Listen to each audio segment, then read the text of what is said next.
তিনি যখন রোদের মাঝে খোলা আকাশের নিচে হাঁটতেন, সাহাবারা তাকিয়ে দেখতেন আমরা ভীত সন্ত্রস্ত, আমরা এই রোদের মাঝে বাইরে যেতে চাই না, যেখানে ধান দিলে খই হয়ে যাবে, চাল দিলে মুড়ি হয়ে যাবে।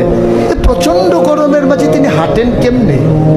অবাক বিশ্বে উপরের দিকে তাকিয়ে দেখতেন নবী হেঁটে যায়, আর নবীর মাথার উপরে একটা মেঘের টুকরা ছায়া হয়ে হয়ে পাশে পাশে যায়।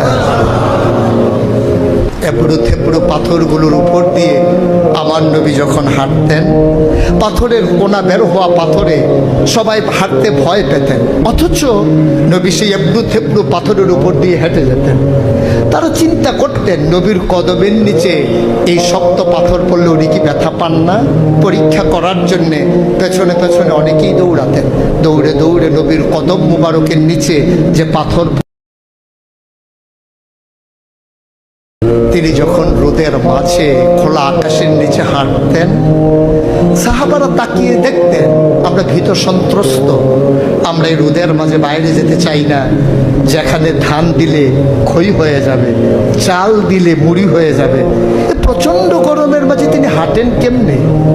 অবাক বিশ্বে উপরের দিকে তাকিয়ে দেখতেন নবী হেঁটে যায়, আর নবীর মাথার উপরে একটা মেঘের টুকরা ছায়া হয়ে হয়ে পাশে পাশে যায়। এবড়ো থেবড়ো পাথরগুলোর উপর দিয়ে আমার নবী যখন হাঁটতেন, পাথরের কোনা বের হওয়া পাথরে সবাই হাঁটতে ভয় পেতেন, অথচ নবী সেই এবড়ো থেবড়ো পাথরের উপর দিয়ে হেঁটে যেতেন। তারা চিন্তা করতেন নবীর কদমের নিচে এই শক্ত পাথর পড়লে উনি কি ব্যথা পান না? পরীক্ষা করার জন্যে পেছনে পেছনে অনেকেই দৌড়াতেন। দৌড়ে দৌড়ে নবীর কদম মুবারকের নিচে যে পাথর, তিনি যখন রোদের মাঝে খোলা আকাশের নিচে হাঁটতেন, সাহাবারা তাকিয়ে দেখতেন আমরা ভীত সন্ত্রস্ত, আমরা এই রোদের মাঝে বাইরে যেতে চাই না, যেখানে ধান দিলে খই হয়ে যাবে, চাল দিলে মুড়ি হয়ে যাবে। প্রচন্ড গরমের মাঝে তিনি হাঁটেন কেমনে? অবাক বিশ্বে উপরের দিকে তাকিয়ে দেখতেন নবী হেঁটে যায়, আর নবীর মাথার উপরে একটা মেঘের টুকরা ছায়া হয়ে হয়ে পাশে পাশে যায়।